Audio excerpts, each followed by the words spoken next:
Здравейте, уважаеми зрители! Преди повече от 30 години един православен сириец купува от катедралния храм Свети Александър Невски скромни подаръци за своите роднини. Репродукции на една от най-почитаните в християнския свят чудотворни икони, тази на Света Богородица Казанска. Тогава Никола, така се нарича този православен сириец, не подозира, че една от репродукциите, които купува в София, ще се превърне в една от най-почитаните християнски светини на съвременна Сирия. Чудотворната икона Света Богородица от Суфание. На 27 ноември 1982 година тази малка, наглед скромна икона, купена в България, явява първото си знамение за християните в Дамаск.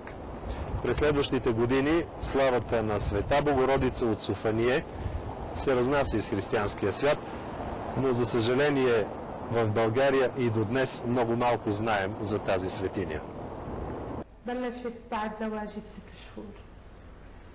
Моята история започна 6 месеца след сватбата ни, на 22 ноември 1982 година. Бяхме в църквата на Светия Кръст. Имаше литургия в чест на Света Богородица. След това трябваше да отидем при сестрата на Никола, която беше болна, за да се молим за нея в дома й. По време на молитвата почувствах нещо странно. Почувствах някакво потреперване, тръпнене. Забелязах, че по ръцете ми има нещо като вода. Не знаех какво е. Помирисах, усетих мирис на зехтин. Ръцете й бяха напоени с зехтин. Попитахме я, какво е това, Мирна? Тя отвърна, не знам. Погледнете дрехите ми, целите са окапани с зехтин. Тя изми ръцете си. Аз седнах и започнахме да се молим отново и да питаме, какво е това, Света Богородице? Мирна изми ръцете си втори път и пак се върна. Всеки път, когато слагаше ръцете си до снимката на Божията майка, ръцете й се обливаха с зехтин. Върнах се от дома без да споделям с никого за случилото се. И какво можех да кажа? Тревожех се най-вече за Никола. Можех ли да му кажа, че докато се молих, ръцете ми се напоиха с зехтин? Това, което видях тази вечер, донесе по някакъв начин промяна в живота ми. Не тотална промяна, но все пак промяна. След молитвата видях нещо да тече от ръцете на Мирна, като от отворено кранче. Когато завъртите кранчето, от него започват непрекъснато да падат капки. Станах в 8 часа сутринта. Усетих мирис на тамян. Попитах дали някой друг усеща мириса. Попитах Никола, попитах свекърва си, девера си, етърва си. Отговориха ми не. Какво има? Какво ти става? Казах им, не знам, чувствам мирис на тамян. А те ми казаха, сигурно е от тамяна пред иконата на Света Богородица. Има една голяма икона на Божията майка. Помислих си, че може би от нея се разнася този мирис на тамян из къщата. Има и една друга икона, която се намира между дребните украшения. Тя е поставена срещу голямата икона. Това беше малко копие от хартия, поставено в пластмасова рамка, не по-голямо от човешка длан. Приближих се, за да видя дали от нея не се излъчва този мирис. Тогава забелязах, че тя блести. Взех я и установих, че от нея се отделя миро. Сложих ръка върху нея и усетих нещо мазно. Помирисах го, миришеше на зехтин. Започнах да викам. Обличах се в стаята си, за да отида на работа. Чух Мирна да вика «Никола, Никола!» и да тича към стаята ни.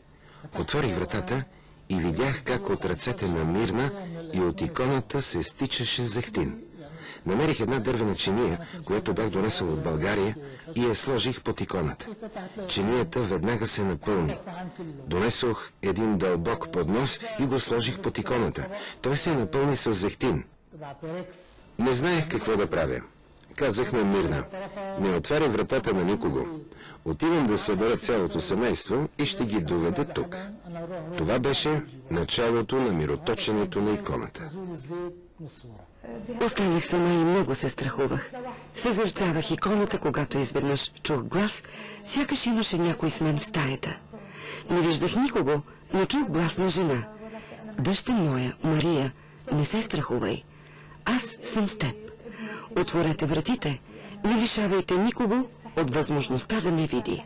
Запали ми свещ. вратата беше отворена и тази къща се превърна в място за поклонение на всички хора, независимо от тяхната религиозна принадлежност и религиозните ритуали, които практикуват. Как иконата дойде в Дамаск? Пътувах през България. На връщане от Германия бяхме останали почти без пари. По пътя бяхме спали в автобуса. Тогава взех иконата, която днес наричат Света Богородица от Софание. Купих 6 еднакви картички с изображението и по $4 едната. Не ми останаха никакви пари за подаръци. Ние имаме навика да носим подаръци, когато пътуваме. Така донесох картичките. Една от тях днес е иконата на Света Богородица от Софание. След това бяха размножени снимки на иконата на Света Богородица от Софание.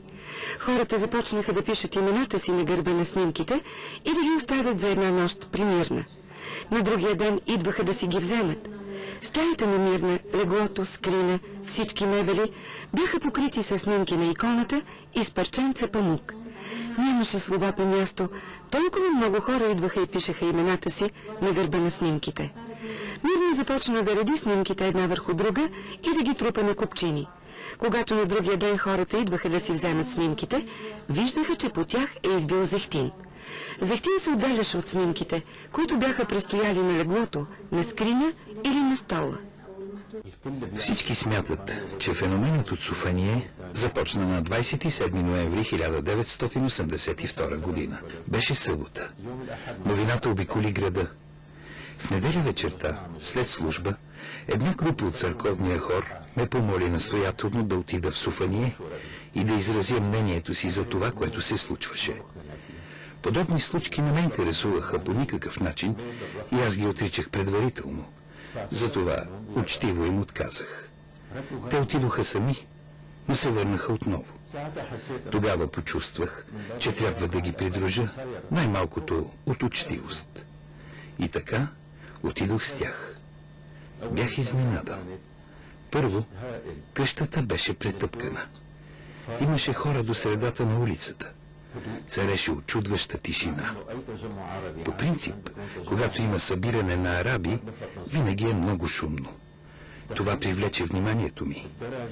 На входа забелязах табела, на която пишеше: "Ние се извиняваме, но не приемаме никакви дарения под каквато и да е форма."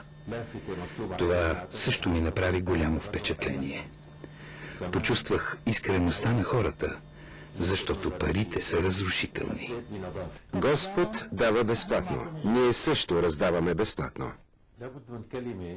Трябва да кажа няколко думи за поведението на сирийската държава във връзка с събитията в Софание.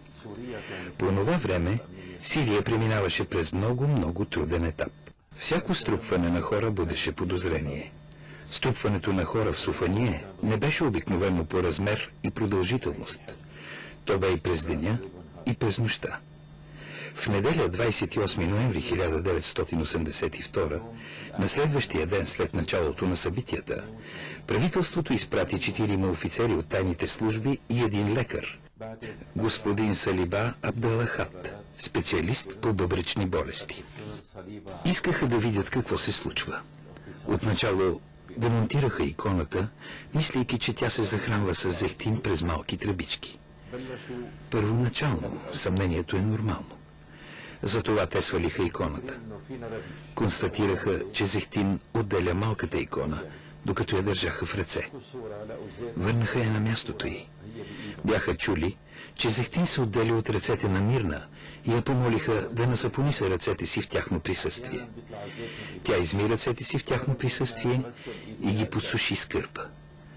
Но въпреки, че избърса ръцете си с кърпа, помолиха я да ги избърше и с донесените от тях хартиени кърпички. След това я помолиха да се качи в салона. Тя се качи с тях в салона. Казаха й: "Сега се моли." В този момент ръцете на Мирна се покриха с зехтин. Доктор Салиба взе ръцете й, обръща ги, разглежда ги. Разтърка с ръце двете длани на Мирна. Офицерите го гледаха. Той им каза: "Господ е велик." Попитах един специалист от центъра Пастьор в Париж. може ли човешкото тяло да отделя зехтин? Той отговори, това е невъзможно. Мирото беше изследвано дори в Париж. То се състоеше от 100% чисто маслиново олио. Дори мирото, което излизаше от очите на Мирна. Такъв зехтин не се намира на пазара. Колкото до хартията, тя също не може да отделя с килограми миро. И човешкото тяло също не може да отделя миро. Имах 5 видения. Последното се случи на 24 март 1983 година. Тя държеше тогава една броеница.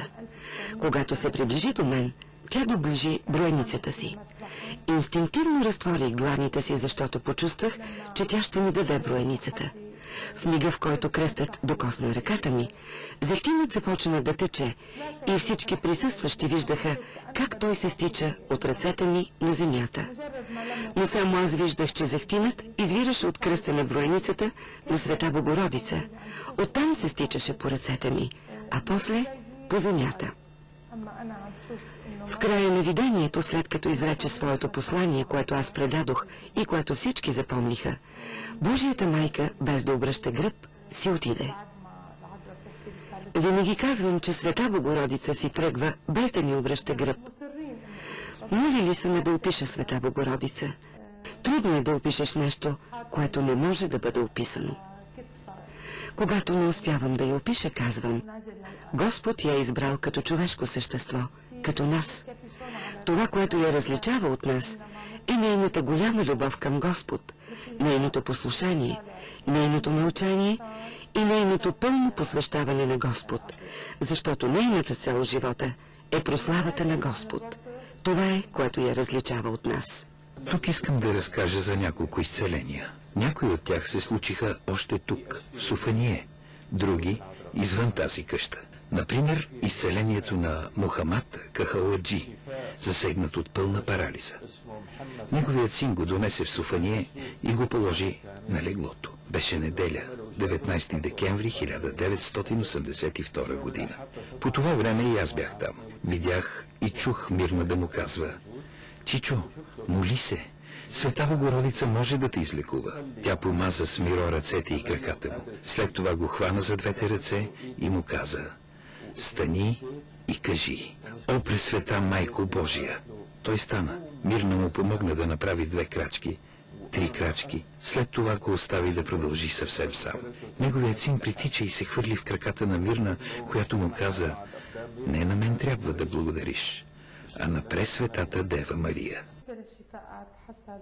Ако говорим за изцеленията, имаше много изцеления, но не Мирна излекува тези хора. Много хора влязоха в къщата. Те искаха аз да се моля с тях. Който и да влязеше в къщата, за да се моли, аз му казвах: Аз няма да се моля за теб, аз ще се моля с теб. Ние се молим заедно волята на Бог да дойде отгоре. И след това всичко зависи от твоята вяра. Божията майка още в първото си послание казва: Обичайте се едни други и не причинявайте зло никому. Тя ни показа докъде може да ни отведе любовта, когато стори първото изцеление в Суфание на една жена мюсюлманка. Първото изцеление беше това на една жена мюсюлманка: Чеда мои, всички вие сте мои деца, християни и мюсюлмани. Едно от най-важните послания на Света Богородица за обединяването на нейните деца беше вечерта на 24 март 1983 година. Вие ще научите поколенията на думите единство, любов и вяра. Обединявайте се и не се делете, както го правят големите. Вие ще научите бъдещите поколения на думите единство, любов, вяра. Ден след ден историята от Суфание пораства. Историята от Суфание не е вече история на една личност, наречена Мирна. Нито е история за мирото, нито за появяванията на Божията майка или за екстазите и стигматите. Тази история по-скоро е едно послание, защото всичко това са знаци. Знаците спират един ден, защото Бог ни казва: Сега е ваш ред да бъдете един символ. Какво е единство? Обединение. На първо място, това е единството на човека със самия него. Единството на човека с неговия брат. Единството на човека с Бог. Единството на семейството. Единството на църквата. Моята мисия, това е обединението на семейството. Защото Бог не е избрал Мирна сама. Той е избрал едно семейство, за да каже, че и църквата трябва да бъде едно семейство. И семейството трябва да бъде една малка църква. Ако семейството е изградено върху любовта и разбирателството, върху приемането на другия, то става свидетел на църквата на Исус. Ние всички сме отговорни за това, дали да бъдем проповедници или лаици. Ние сме призвани да изградим единственото тяло Христово. Предполагам, историята на Мирна Назур от квартал Софания в Дамаск ви е развълнувала така, както развълнува и нас, когато за първи път научихме за нея. Това, което можем да добавим към тази история, са още няколко факта. Мирна и Никола Назур продължават да живеят в Дамаск. Тя е католичка, а той православен. Чудотворният образ на Света Богородица от Софания се пази в дома им, който буквално денонощно е отворен за всеки, който желая да се поклони. Благодарение на нашата сънародничка Вера Делая, която от години живее в Париж, успяхме да се свържем с самата Мирна Назур, която в момента е на телефона. Здравейте, Мирна! Продължават ли знаменията на Света Богородица от Софания? За последен път това се случи на Светла събота 2004 година, но не беше явяване на Божията майка, а състояние на екстаз, защото явяванията започнаха на 15 декември 1982 и приключиха на 24 март 1983. Света Богородица ми се яви 5 пъти. След явяванията настъпи нов етап, наричан състояние на екстаз чрез Светия Дух. То може да настъпи, докато се моля. Усещам го внезапно, губя равновесие. Но винаги, когато съм в такова състояние, изтича мира от лицето, ръцете и очите ми. Това наричат състояние на екстаз. То започна на 18 октомври 1983, а последното състояние на екстаз беше на Светла събота 2004. Как си обяснявате факта, че Божията майка явява знамение чрез една толкова скромна икона, при това купена далеч от Сирия? Аз винаги си казвам, защо Господ е избрал едно от най-простичките изображения? То се състои от хартия и пластмаса. Мисля, че Света Богородица е избрала едно такова простичко и скромно изображение, за да ни покаже, че не е достатъчно тя да присъства в това изображение. Тя иска да присъства в нас самите, в нас. Защото ако Божията майка присъства сред нас, ние ще сме най-възвишената икона в очите на Бога. Иконата на Света Богородица от Софания е дошла от България, но вие все още не сте били тук. Защо? Защото аз пътувам само при наличието на църковна покана. Тук в Сирия нашия митрополит и моя свещеник не биха били съгласни да се предприеме посещение без официална покана. Посещавала съм много страни. Ходила съм в Америка, Канада, Австралия. Пътувала съм из цяла Европа. Ходила съм в Русия. Поканиха ме в Казан. Поканата беше и от кмета на град Казан. Ходила съм в Швеция. Ходила съм в Словакия. Но аз не пускам дома си, само за да пътувам по официална църковна покана. Ако получите покана, може ли да донесете тази малка икона със себе си? Да, когато от Казан поискаха да взема и изображението с мен, аз отказах. Страхувах се, защото не ми се искаше изображението да излиза извън дома ни. Но знаете ли, едва сега през този месец, за първи път изображението на Божията майка излезе от дома ни. Ходихме до Алепо, до Хомс и до Тартус и изобщо из всички провинции в Сирия, защото това е месецът на нейния празник. 27 ноември. Това е празникът на Богородица от Софания. Не знам защо. Може би Господ така е пожелал. Или Света Богородица така е пожелала. Изображението да излезе от дома, за да стигне посланието му до целия свят. Послание за любов, за единение, за молитвено общение. Затова всяка неделя изображението й излиза от дома. И ако получа покана от България, аз ще се отзова. Поканата обаче трябва да е от страна на църквата. Аз нямам друго желание, освен това, да изпълнявам волята на Бога. Ако волята на Бога е да посетя България, защо не? Благодаря ви за възможността да разговаряме и да се надяваме, че Българският свети синод ще прояви мъдрост и един ден ще отправи покана за гостуването на чудотворната светиня Света Богородица от Софания, за да може, макар и за кратко, тя да бъде отново в България.